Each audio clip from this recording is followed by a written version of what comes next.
Bisan sa panahon nga kita kusog kayong muampo, bisan sa panahon nga kusog kaytang mubuhat sa mga maayong buhat, naa di ay panahon nga ang Ginoo dili lang gihapon mahimuot.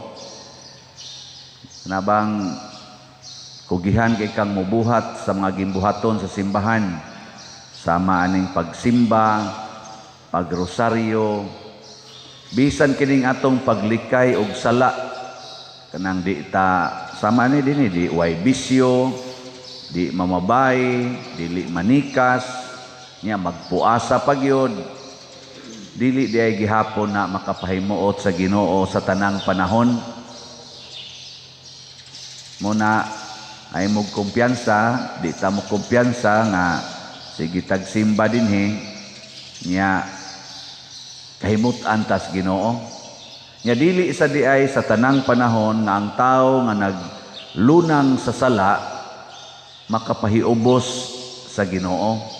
Naa sa di ay tao nga naglunang og sala, di gani hapit mo simba, ug mo simba man adtos pinakaluyo, suok kay tanan kay mauwaw makit-an nga ang Ginoo sad naglagot sa anang klasihas tao, ug mao na gihulagway ni Kristo dinhi sa atong ebanghelyo.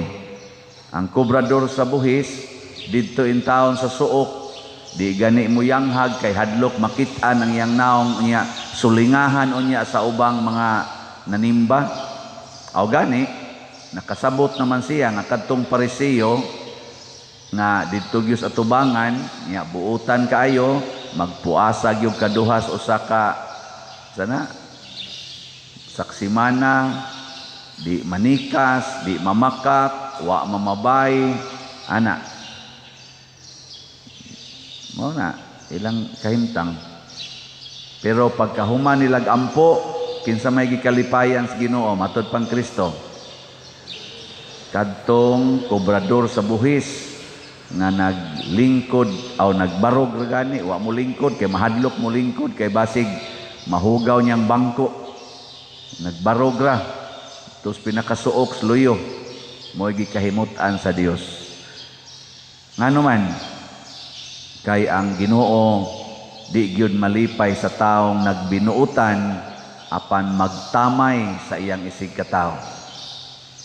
Mao di na gipangita sa Ginoo, sige buutan kay kastanan, pero ang sukdanan sa tinuod nga buutan mao ang atong paghigugma sa mga buangon, dili ang pagpanaway, dili ang pagkasuko, dili ang pagsigig tamay anang mga buangon.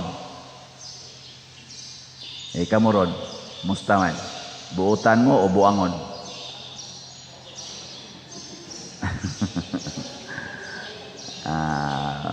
Dali ra kay ng ilhon. Tasaning usbang mulan.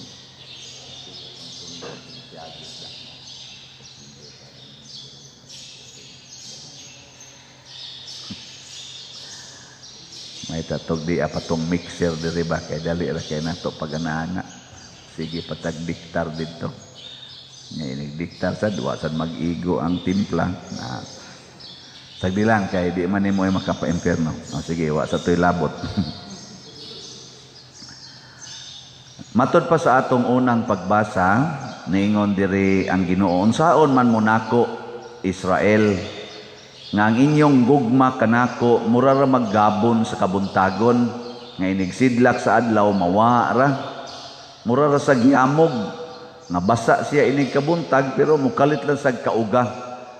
Ang pasabot kana bitang ang atong gugma ba dili permanente, dili stable, magsigi og ana-ana, naa nyawa, naa nyawa, mao day na makapa subo sa Ginoo. Kana bang simba ka dinhi nya inig-abot sa inyo pangasaba na sad, sige na sang yaw-yaw na pangusi pa nga anak. Ana, kana dako kay nang lagot yung ginawa na. Ano? Aapil sa ning mga bata, simba dinhi, igabot sa balay, tapulan kay tanan, sige lagduwa ng computer, sige lagtanaw ng cellphone, nya dagko ra ba kay kaon, di ra ba sa gyud manghugas, ana ba? Nya simba nga rin. Oh, di na magsilbi. Sokong Ginoo ana. Mga asawa, simba din gabot ito, yaw-yaw sa bana. Oh, way kapuslanan na inyong simba dire. Bana sad, simba dire, gabot ito, lain ang hikapon, silingan, dili ang asawa. Wag ako na kapuslanan. Simba-simba lang mo dire, kay tulumanon, ini kakuan, ini ka Domingo, simba, kay tulumanon. Ngay gabot ito, manok ray hikapon, ang asawa di hikap. Tutu-tutuan pang naong sa manok sa iyang laway. Ang asawa, wala gyud katilaw. Joke lang na Anay, nana ba? So, ang gugma di ay, ang gipbasihan Diyos Ginoo mo na, si Kristo sa lain-lain nga mga kanini ang wali niya, ang ending gid niya, moingon gid siya, paghigugma ay kamo sama sa akong paghigugma kaninyo. Ang labing dakong sugo nako ninyo mao gyud ang paghigugma. Ang kanang paghigugma gyud. Nya unsa man ang paghigugma nga gustos Ginoo, kanang gugma nga dili mag-usab-usab. Mao na nga mingon sa higugma ang inyong higala, pero higugma apod ang inyong kaaway. Gilingi ana imong tupad. Sultihi siya unsay imong nakita nga nindot na niya. Sige na. Sultihi siya ba? Unsa may nindot nga imong nakita na sa imong tupad ron. Sige na, sultihi.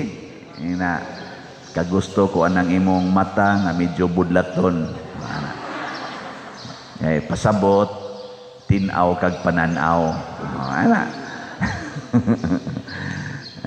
Kauyon ko nimo anang imong linaktan nga hapit na di katikang. Pasabot taas na kag naabot sa kinabuhi. Di ba?